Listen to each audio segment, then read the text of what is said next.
What's up, everybody? So we're back out in the shop, and on today's daily vlog, what we're going to work on is getting this cut out. So this is that EDC knife that I'm redesigning, and we're doing it on ADCRV 2. We're going to get this cut out. I am probably going to reshape the handle just a little bit. I really want to get it in my hand and see how I like the length of this section right here and the height of this. Might modify that just a little bit after we get it cut out, but this is what we're going to be doing today. Let's get it cut out and let's possibly get some of the bevels started. I don't know just yet. I'm going to see how it works out because it's already 9 o'clock at night and I don't want to go until 1 a.m. So I'm going to put in as much work as I can so that I can get this video edited as well. Let's jump into it. Let's see what we get knocked out. Okay, so we're going to go ahead and get this cut out on the Porta bandsaw. And I know that y'all see me use this very often. What I'm going to go ahead and do is I'm just going to leave a link in the description for the saw that I use and this actual table that it's mounted to. I've had a few people ask me questions about that. It's just a Bauer Porta bandsaw from Harbor Freight, and the table is by Swag Off-Road. I'm not affiliated with either one of them, but I figured I'd go ahead and leave y'all some links for a few different things. If y'all wanted to go and check it out, y'all could. But like I said, we're going to go ahead and get it cut out. And I'm just cutting it to the rough shape. I'm not getting super on the line because I'm going to use the 2x72 here to just go ahead and grind back to where I wanted. Now I planned on modifying the shape just a little bit as I was refining it, so that's why I left a little bit of excess on there. And this is a 40 grit ceramic belt, and I might go ahead and leave a link in the description for these belts right here. The belts are by Red Label Abrasives. I've had pretty good luck with them so far.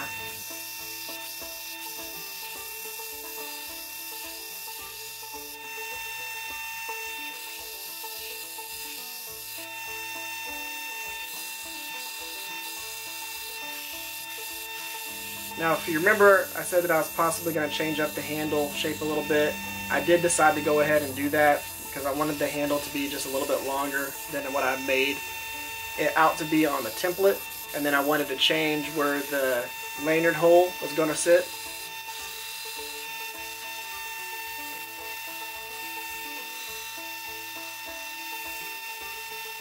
Now, I will tell you, I put this in my hand a lot because I wanted to really match up the main finger choil and then the secondary finger choil that goes up onto the blade.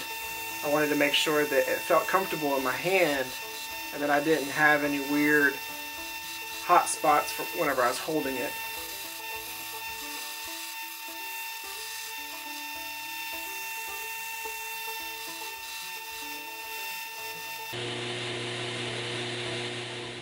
And then we're going to go in with the oscillating spindle sander, also known as a drum sander.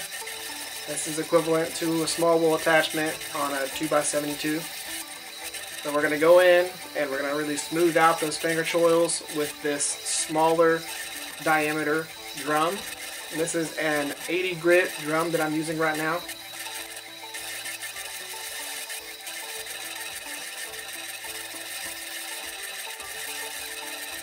And I will end up switching out to a larger drum to do some of the larger areas.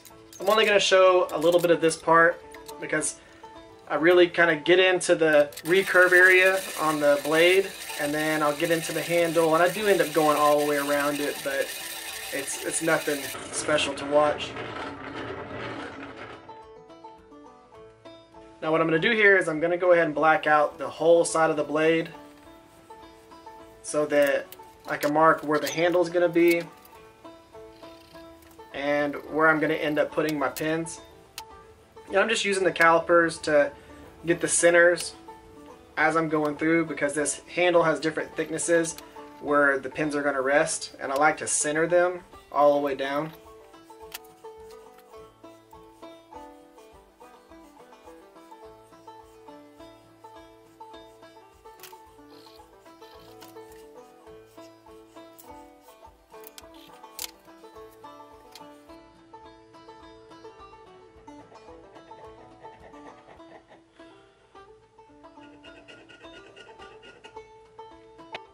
Now it's time to go ahead and mark our center line for our bevels, and I'm just using the calipers to do this.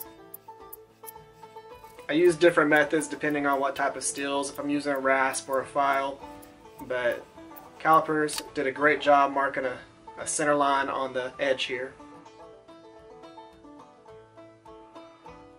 Now I'm going to go ahead and show you the things that did not work in this video, which is like using this contact wheel to do the hollow grind. I really needed to use a larger contact wheel to do this. This is an 8-inch wheel, and not only was the wheel too small a diameter, but the area that I wanted to do the hollow grind wasn't long enough. So it was less than 2 inches, and I had to just figure out a way to make this work. But what I ended up doing was trying it out on the flat platen, and then that didn't really work out because I was getting high spots on either end of where I was grinding and a low spot in the center. We don't want that because that goes to the opposite direction of the recurve. So I decided, you know what, let's try it on the 1x30, and that's what we're doing here, and this worked perfectly. And what I'm using here is an 80 grit belt on the 1x30, and it's just letting me really get in there and really refine the bevels on the knife.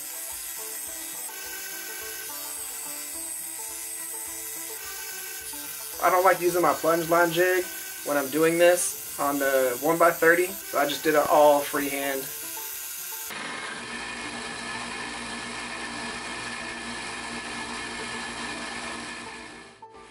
I decided instead of doing the bevel on the tip on the 2x72 that I would go ahead and just finish it all on the 1x30 so y'all could see that. If you see right there, I'm doing the same process that I do even on the 2x72, where I do about a 45-degree angle, and I just cut it all the way to the center line, and then I feather that bevel back as far as I want, which in this case is going to be almost all the way to the spine.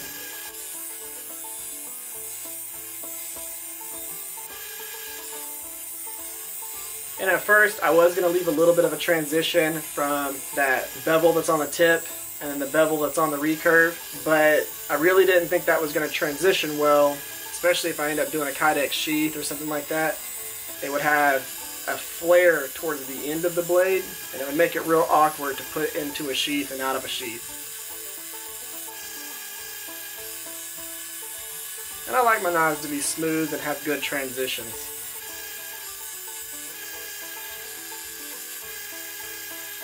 You see there's a line right there where the transitions from the tip to the recurve. And what I'm doing here is I'm just going to work that completely out.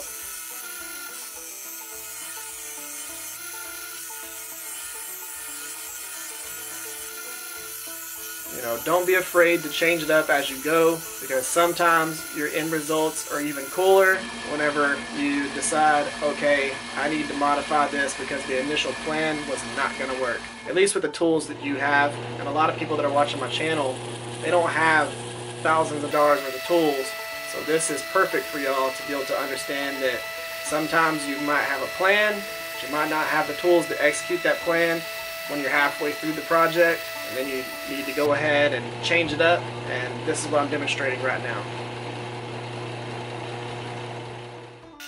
But we are, of course, drilling the holes in the tang for the pins, and I'm using 3/16 drill bit.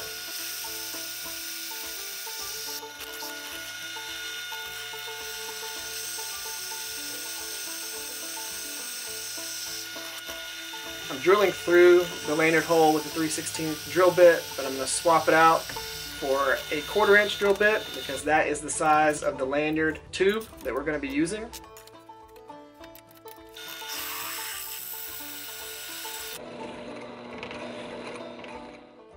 And then we're going to go ahead and bevel all these holes.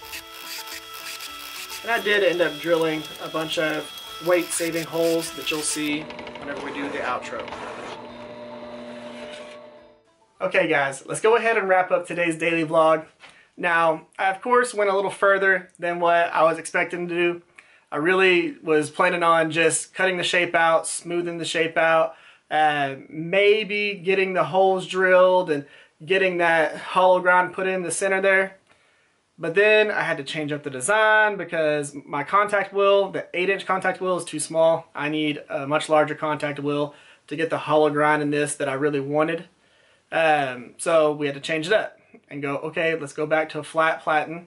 And then I tried to do it on the 2x72. That didn't work because it was putting a weird high spot right here, and then dipping down in the center, which is the opposite direction because we want it to arch up to follow this line. So then I had to go, okay, what can I use to correct this?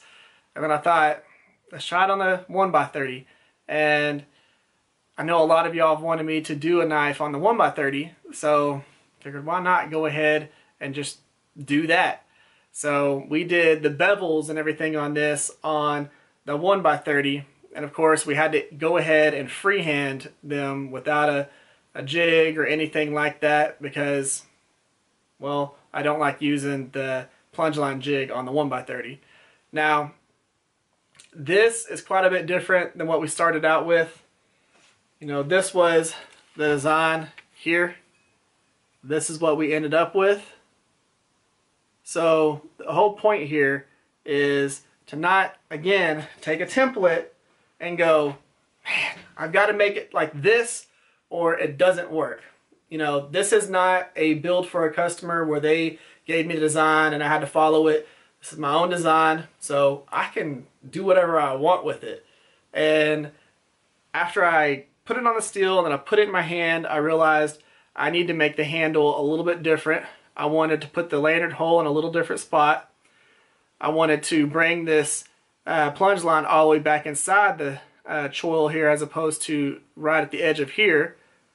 You know, there's things that I wanted to do, and then I, of course, made this closer to a flat grind. Now, there is a little bit different bevel here than right here. You can kind of see the transition where it's shinier and then a little bit darker from the shadow from that. So I did end up with a little bit of what I wanted, but this is going to look badass whenever I get done with it. And I am starting I'm going to be doing jimping back here. You can kind of see those lines. So we are going to have that. But guys, that's the end of this one. If y'all would, give this video a thumbs up. Share this video or a video that I've done in the past that might be your favorite. Or you could even share a whole entire playlist that might be your favorite. Now, if y'all would, bottom corner, hit the subscribe button and turn on the notification bell so you get notified of when we do the next steps on this, which is going to be heat treat, temper, acid etch, stone wash, maybe even a hamon. I don't know yet, but we're going to do that in the next video. Guys, thank y'all for coming by. Thank y'all for checking that out. Y'all have an amazing day. I'll catch y'all next time.